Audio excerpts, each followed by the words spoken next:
தஞ்சாவூர் மண்ணு எடுத்து தாமிரபரணி தண்ணிய விட்டு தஞ்சாவூர் மண்ணு எடுத்து தாமிரபரணி தண்ணிய விட்டு சேர்த்து சேர்த்து செஞ்சது இந்த பொம்மை.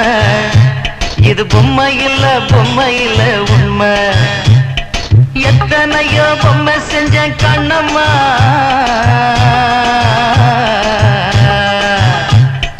எத்தனையோ பொம்மை செஞ்ச கண்ணம்மா, அடி அத்தனையும் ஒன்ன போல மின்னுமா, பதில் சொல்லம்மா. தந்தானே தந்தானே தந்தான குயிலே சாமி, தந்தானே தந்தானே என்னோட மயிலே. தந்தானே தந்தானே தந்தான குயிலே சாமி, தந்தானே தந்தானே